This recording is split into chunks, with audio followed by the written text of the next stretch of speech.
창세기 15장 1절서부터 17절 시작. 이후에 여호와의 말씀이 환상 중에 아브라함에게 임하여 이르시되 아브라함아 두려워하지 말라. 나는 네 방패요 너의 지극히 크신 상급이니라. 아브라함이 이르되 주 여호와여 무엇을 내게 주시려 하나이까. 나는 자식이 없사오니 나의 상속자는 이 다메섹 사람 엘리에셀이니이다. 아브라함이 또 이르되 주께서 내게 씨를 주지 아니하셨으니 내 집에서 길린 자가 내 상속자가 될 것이니이다. 여호와의 말씀이 그에게 임하여 이르시되 그 사람이 내 상속자가 아니라 네 몸에서 날 자가 내 상속자가 되리라 하시고 그를 이끌고 밖으로 나가 이르시되 하늘을 우러러 물결을 쓸 수 있나 보라. 또 그에게 이르시되 네 자손이 이와 같으리라. 아브라함이 여호와를 믿으니 여호와께서 이를 그의 의로 여기시고 또 그에게 이르시되 나는 이 땅을 내게 주어 소유를 삼게 하려고 너를 갈대아인의 우르에서 이끌어낸 여호와니라. 그가 이르되 주 여호와여 내가 이 땅을 소유로 받을 것을 무엇으로 알리까. 여호와께서 그에게 이르시되 나를 위하여 3년 된 암소와 3년 된 암염소와 3년 된 순양과 비둘기와 비둘기 새끼를 가져올지니라. 아브라함이 그 모든 것을 가져다가 그 중간을 쪼개고 그 쪼갠 것을 마주리하여 놓고 그 수레는 쪼개지 아니하였으며 솔개가 그 사체 위에 내릴 때에 아브라함이 쫓았더라. 해질 때에 아브라함에게 깊은 잠이 임하고 큰 흑암과 두려움이 그에게 임하였더니 여호와께서 아브라함에게 이르시되 너는 반드시 알라. 내 자손이 이방에서 되게 되어 그들을 섬기겠고 그들은 400년 동안 내 자손을 괴롭히리니 그들이 섬기는 나라를 내가 징벌할지며 그 후에 내 자손이 큰 재물을 이끌고 나오리라. 너는 장수하라가 평안히 조상에게로 돌아가 장사될 것이요 내 자손은 4대 만에 이 땅으로 돌아오리니 이는 아모리 족속의 죄악이 아직 가득 차지 아니함이니라 하시더니 해가 져서 어두울 때에 연기 나는 화로가 보이며 타는 횃불이 쪼갠 고기 사이로 지나더라. 아멘. 오늘 하나님의 축복과 은혜가 충만하기를 예수 이름으로 축원합니다. 하나님이 아브라함을 만나시면서 아브라함에게 하시는 말씀이 아브라함아 너는 두려워하지 마라 하시면서 하나님이 당신이 어떤 분이신지를 설명을 하셨죠. 나는 네 방패요 나는 너의 지극히 큰 상급이니라. 아멘. 하나님은 아브라함에게 있어서 방패가 되어주기를 원하시고 하나님은 아브라함에게 큰 상급이 되어주기를 원하셨습니다. 아브라함이 하나님을 향해서 이렇게 질문을 하죠. 그렇다면 하나님 나에게 무엇을 해주시기를 원하십니까? 하나님은 방패가 되시고 나의 상급이 되어주신다고 하시면서 나의 상급을 어떤 것으로 나에게 주시기를 원하십니다. 그러면서 그동안 마음에 있던 이야기 하나 합니다. 하나님 나는 자식이 없습니다. 하나님이 상급의 하나님이시면 나에게 상급으로 자녀를 주셔야지. 하나님이 나에게 자녀를 주시 않으셔서 내가 내 집에서 지금까지 길러온 사람, 훈련시킨 사람, 그 중에 다메섹 사람이 하나 있는데 그 엘리에셀이 나의 상급이 되어질 것입니다. 그때 하나님이 이렇게 말씀하셨어요. 3절에 있는 말씀을 봅니까? 시작. 아브라함이 또 이르되 주께서 내게 씨를 주지 아니하셨으니 내 집에서 길린 자가 내 상속자가 될 것이니이다. 여호와의 말씀이 그에게 임하여 이르시되 그 사람이 네 상속자가 아니라 네 몸에서 날 자가 네 상속자가 되리라. 아멘. 네 몸에서 날 사람이 있다. 그러니까 아브라함은 자기 계획대로 잘 되어지질 않아서 당신이 어떤 계획을 세워온 거예요. 대를 이을 사람, 엘리에셀이라는 사람을 훈련시켜서 그 사람을 자기의 상속자 대를 이을 사람으로 만들어 왔어요. 근데 하나님이 그 사람 아니라는 거예요. 네 몸에서 날 그가 네 상속이 자가 될 것이다. 자, 그러면서 이렇게 말씀하셨죠. 5절 시작. 그를 이끌고 밖으로 나가 이르되 하늘을 우러러 무뼈를 셀 수 있나 보라. 또 그에게 이르시되 네 자손이 이와 같으리라. 아멘. 밖으로 나가서 하늘을 보게 하고 저 별들을 네가 셀 수 있나 보라. 네 자손이 이와 같이 많아질 것이다 하고, 하나님이 방패가 되어주실 하나님이, 상급자가 되어주실 하나님이 이런 약속을 해주신 거예요. 그때 아브라함이 6절에 보면 이렇게 말씀하죠. 아브라함이 여호와를 믿으니 여호와께서 이를 그의 의로 여기시고. 아멘. 하나님이 이렇게 말씀하신 것을 아브라함이 믿었다는 거예요. 그동안은 다메섹 사람 엘리에셀을 자기의 마음에 두고 있었는데 하나님이 아니다 하고 네 몸에서 날 사람이 별과 같이 많아질 거야 하고 말씀하신 그 말씀을 아브라함이 믿었는데 이것을 하나님이 보시고 의로 여기셨다는 거야. 그래서 그 놀라운 역사가 이루어져서 아브라함이 100세에 아들을 낳게 됩니다. 하나님은 반드시 약속을 이루시는 분인데 여러분에게도 하나님은 방패가 되어주시고 여러분에게도 하나님은 상급자가 되어주실 분이라는 것을 믿기를 예수 이름으로 축원합니다. 두 번째, 또 말씀이 있었어요. 10절에 있는 말씀입니다. 시작. 또 그에게 이르시되 나는 이 땅을 내게 주어 소유를 삼게 하려고 너를 갈대아인의 우르에서 이끌어내는 여호와니라. 아멘. 아브라함을 갈대아 우르에서 이끌어내시는데 왜 이끌어내셨느냐 하면 여기에 네가 서 있는 이 땅을 내가 너에게 주려고 하는 것이다 하고 하나님이 또 약속을 하십니다. 그때 아브라함이 또 이런 질문을 하죠. 자, 8절입니다. 시작. 그가 이르되 주 여호와여 내가 이 땅을 소유로 받을 것을 무엇으로 알리까? 아멘. 하나님이 이 땅을 나에게 주신다고 말씀을 하셨고 약속을 하시는데 이 땅을 주신다는 것을 내가 무엇을 통해서 알 수 있습니까? 하고 질문을 하죠. 하나님은 잠잠히 계시는 분이 아니라 그 질문에 해답을 주시는 분이에요. 그래서 하나님이 어떻게 하면 이 땅을 너에게 소유로 줄 것인지에 대해서 답을 주시기 위하여 그에게 이렇게 말씀하십니다. 그것이 9절입니다. 시작. 여호와께서 그에게 이르시되 나를 위하여 3년 된 암소와 3년 된 염소와 3년 된 순양과 산비둘기와 쥐비둘기 새끼를 가져올지니라. 아멘. 어떻게 하면 이 땅을 나에게 주신다는 걸 내가 알 수 있습니까? 라고 물었을 때 하나님은 가져오라는 걸 명하세요. 뭘 명하셨느냐 하면 그것을 정해 주십니다. 3년이 된 암소를 가져와라. 2년 된 거 안 되고 4년 된 것도 안 되고 3년이 된 암소를 가져와라.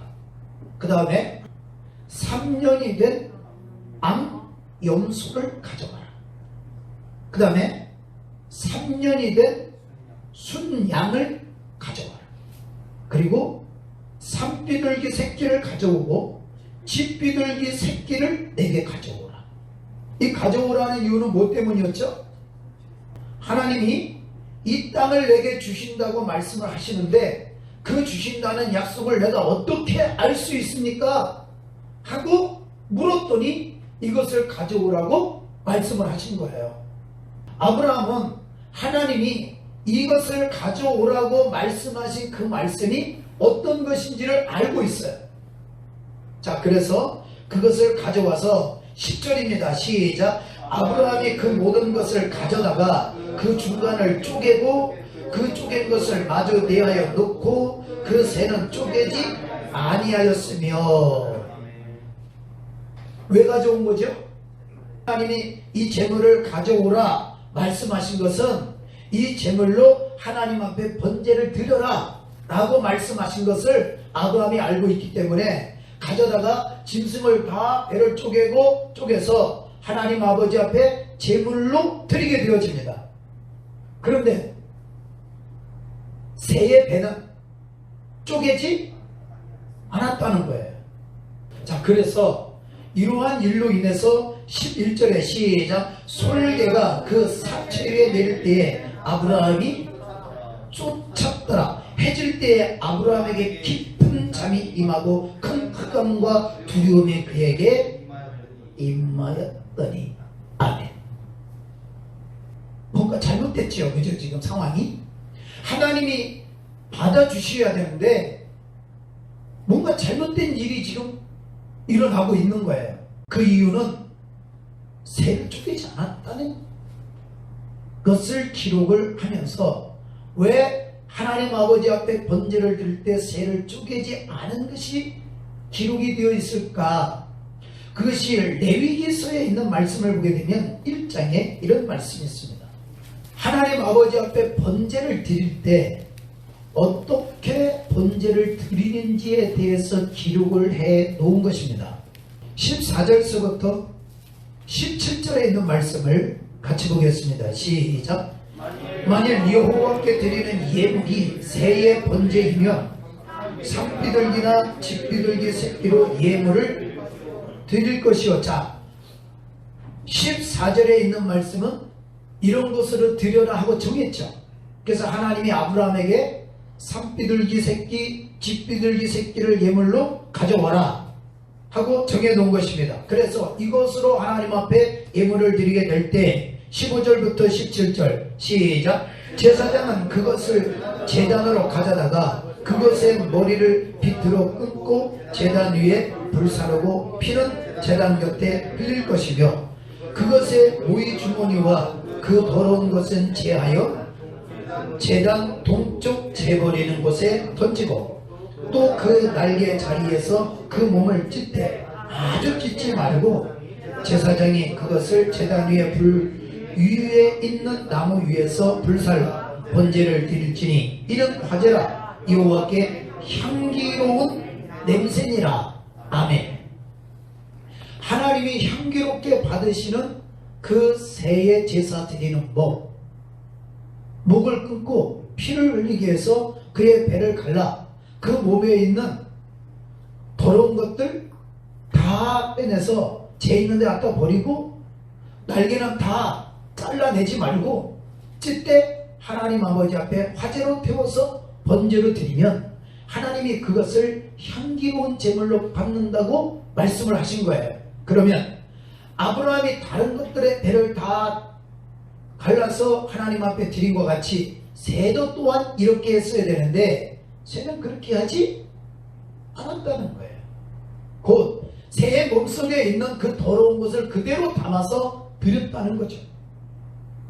그래서 하나님 아버지 앞에 향기로운 제물이 되지 않았습니다. 이러한 모습을 이스라엘 백성들은 하나님 앞에서 어떻게 해야 되는지를 잘 알고 있어요. 그것이 출애굽기서에 있는 말씀을 보면 출애굽기 8장에서 이렇게 말씀하시죠. 27절 말씀 시작. 우리가 살 길정 광야로 들어가서 우리 하나님 여호와께 제사를 드리되 우리에게 명령하신 대로 하려 하나이다. 아멘. 하나님 앞에 제사를 드리는데 내 마음대로 제사를 드리는 것이 아니라 하나님께서 명령하신 대로 하나님께 제사를 드려야 된다는 거예요. 이스라엘 백성들은 알고 있어요. 어떤 제사를 어떻게 드려야 되는지.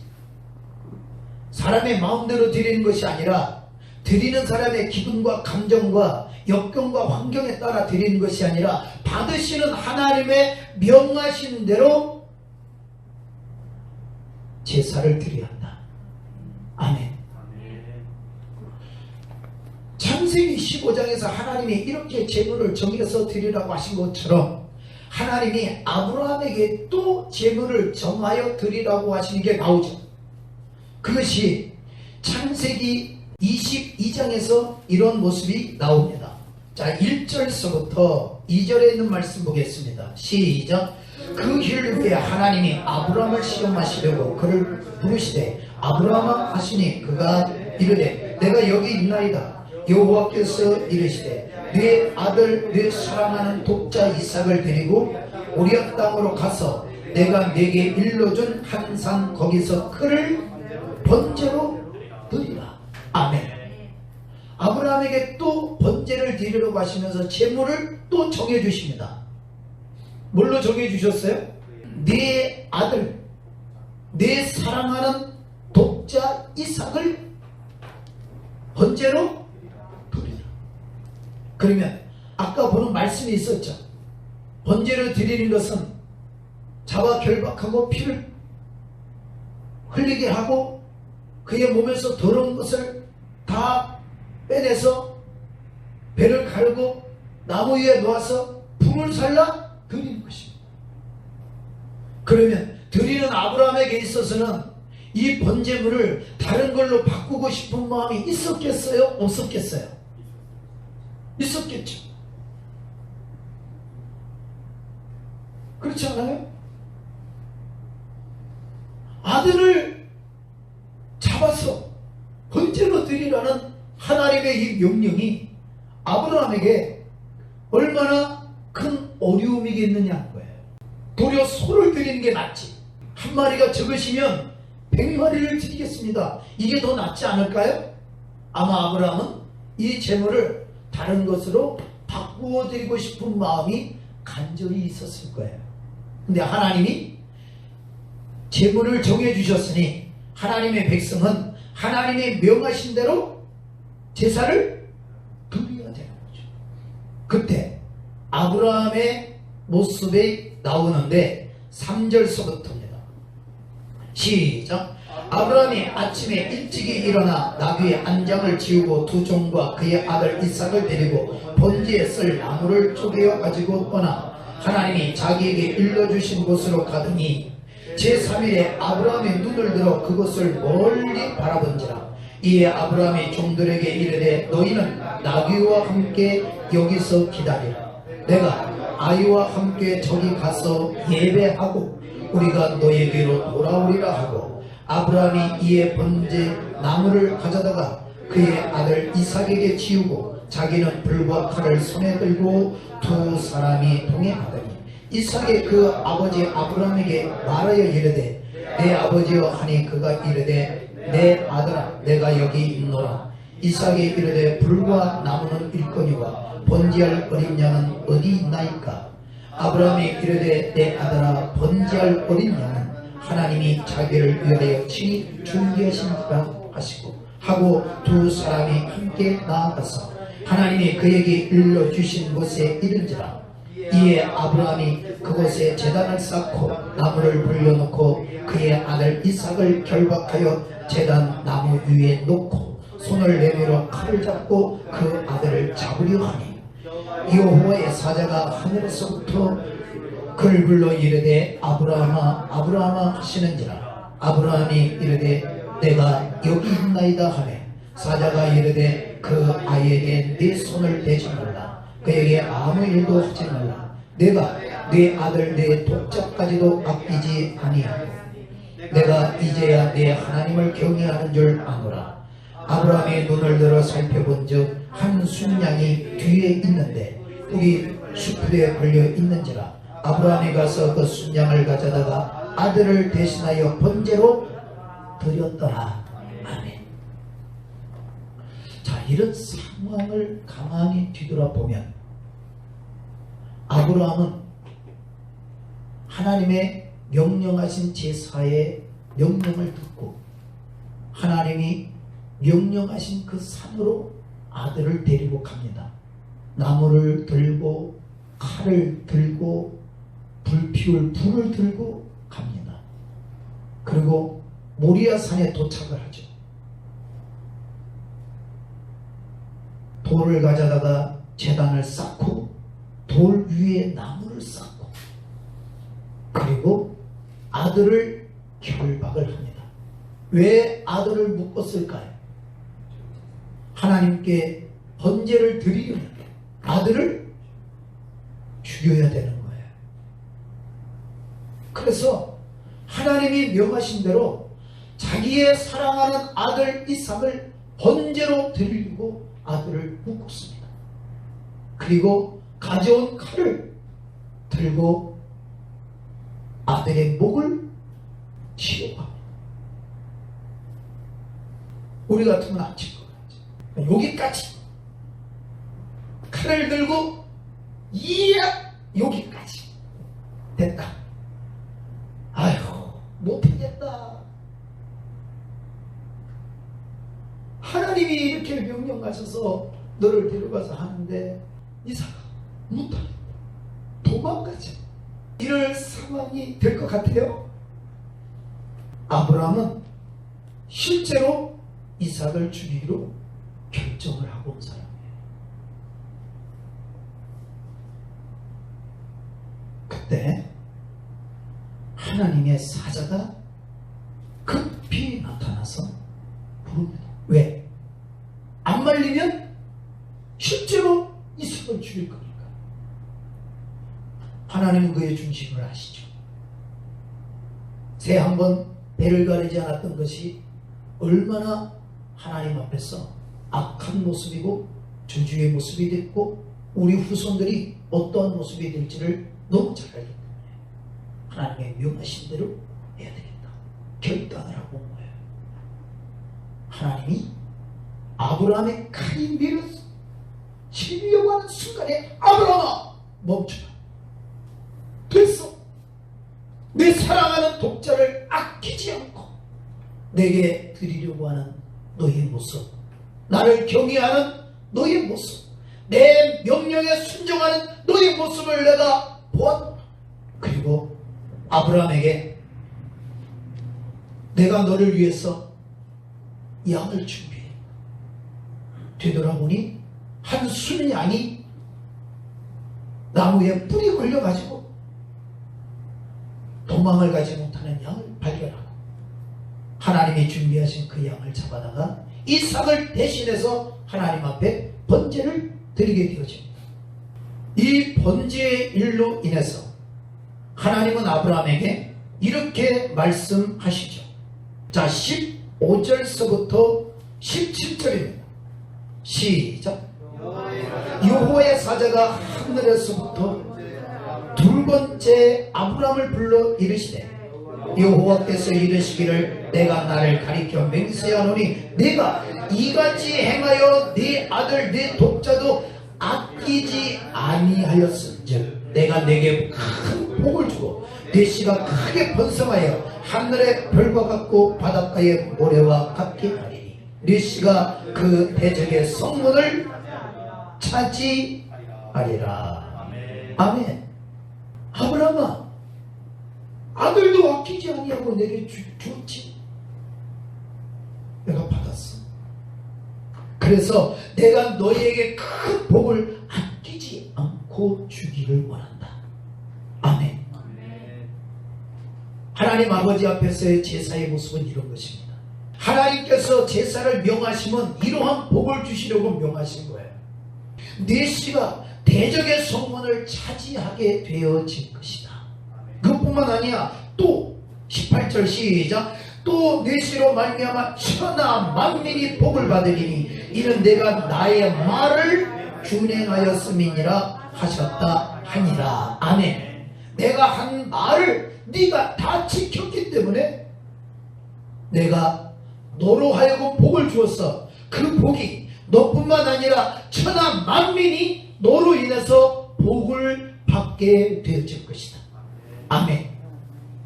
인생을 바꾸고 자손들에게 복을 받게 하는 놀라운 축복의 제사였던 것입니다. 이 제사를 아브라함은 이렇게 표현을 했죠. 5절입니다. 시작. 이에 아브라함이 종들에게 이르되 너희는 나귀와 함께 여기서 기다리라. 내가 아이와 함께 저기 가서 예배하고 우리가 너희에게로 돌아오리라. 아멘. 곧 하나님 아버지 앞에 제사를 드려지는 그 제사는 구약 시대의 하나님의 백성들로 인해서 제사로 맞춰지는 것이 아니라 오늘날 우리가 드려지는 예배와 같은 것이다. 그래서 오늘날 하나님 아버지 앞에 예배를 드리는 그 예배를 하나님은 어디서 어떻게 드려야 되는지를 알려주고 있는 것이죠.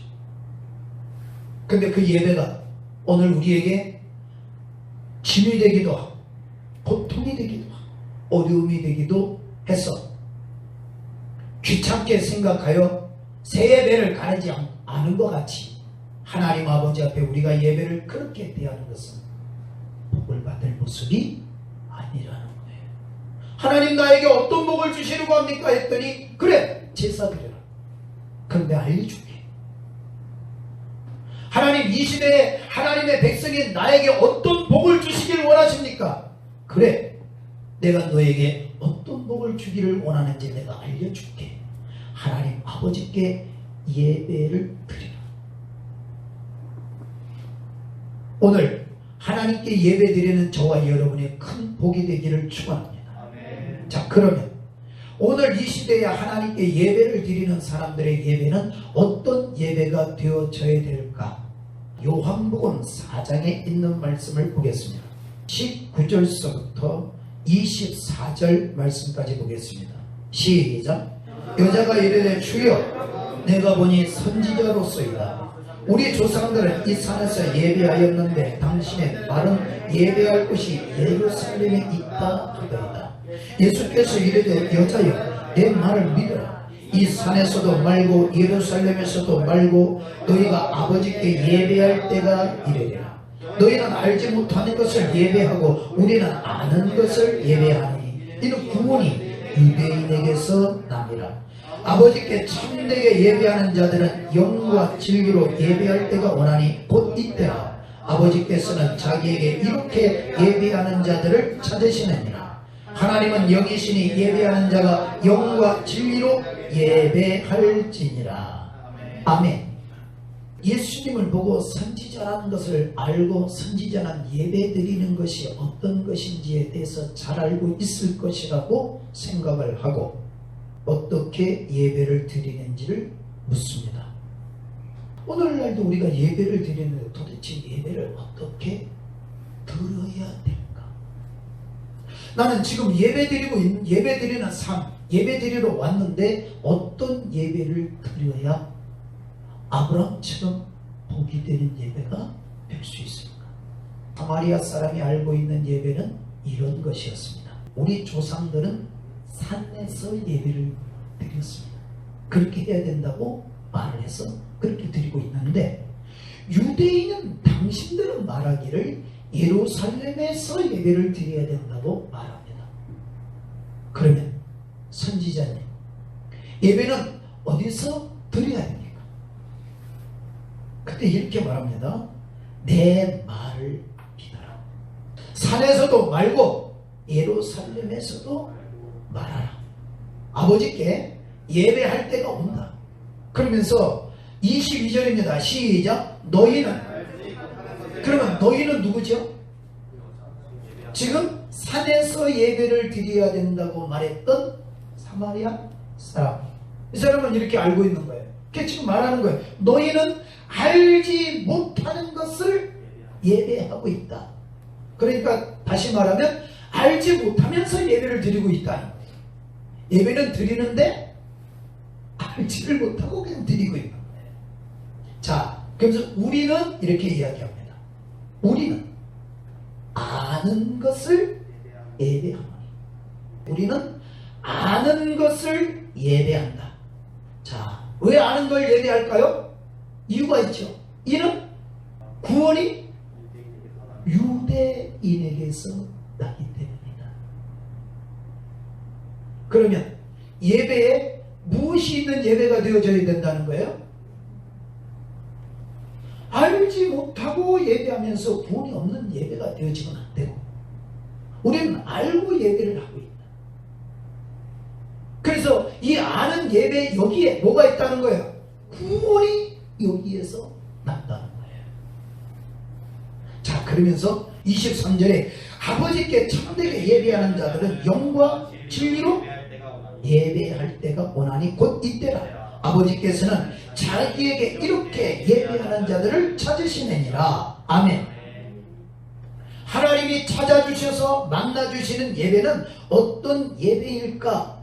참되게 예배하는 예배, 곧 알고 드려지는 예배, 구원이 있는 예배, 하나님이 찾아 만나주시는 예배, 이런 예배를 드려야 된다.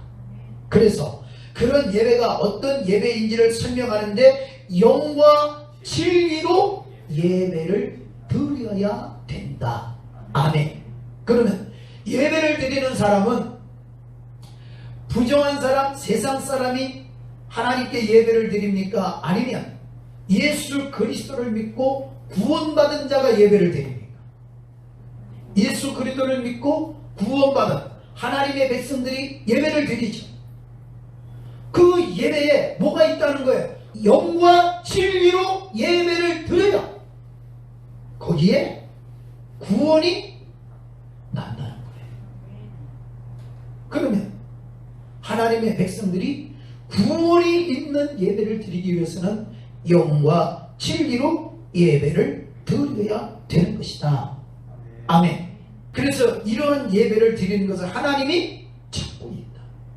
아브라함이 이삭을 하나님 앞에 드렸던 그 제사를, 그 예배를 찾아서 만나주시고 축복하셨다. 오늘 이 시대에 영과 진리로 예배를 드려서 하나님으로부터 하나님이 주시려고 하는 복을 받는 믿음의 예배가 되어져야 될 줄 믿습니다. 자, 그래서 이러한 예배를 뭐라고 하느냐? 로마서 12장에서 보게 되면 1절 2절에 있는 말씀이죠.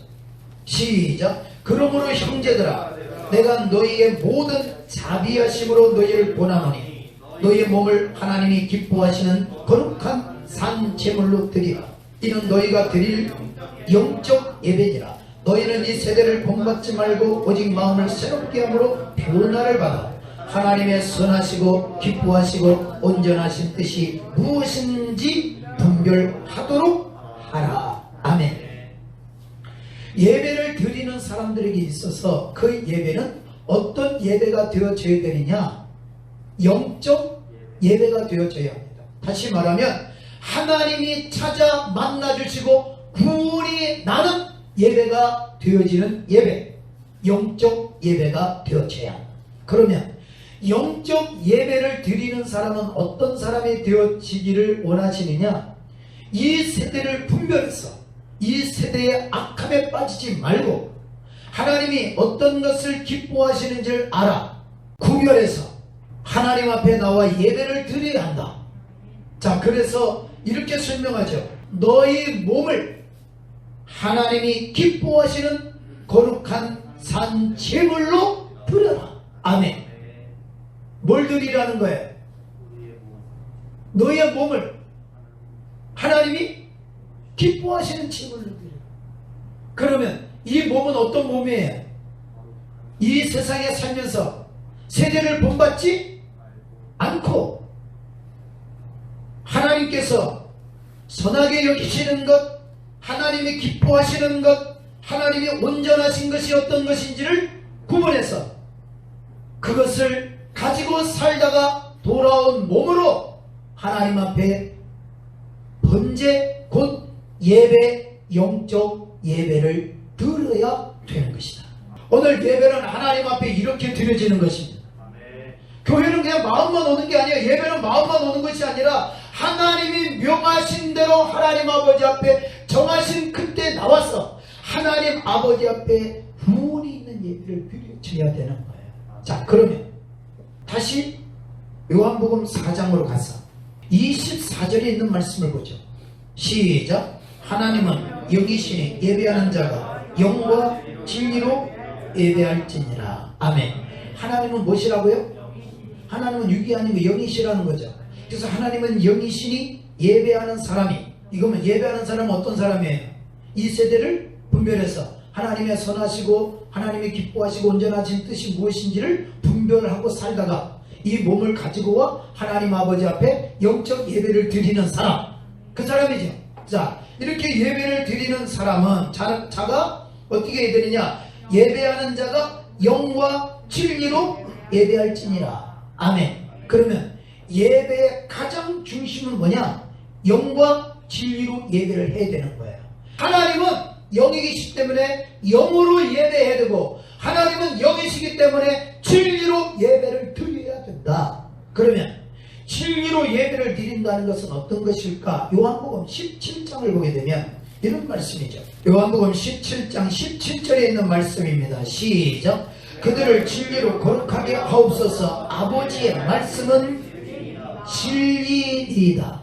아멘. 그러면 예배를 드리는 사람은 진리로 예배를 드려야 된다 하는 그 진리는 어떤 것일까? 아버지의 말씀이 진리이다. 그러면 예배 드리는 사람이 이 아버지의 말씀인 진리를 들어야 이 진리는 우리로 하여금 어떤 모습을 만드느냐? 진리로 거룩해지는.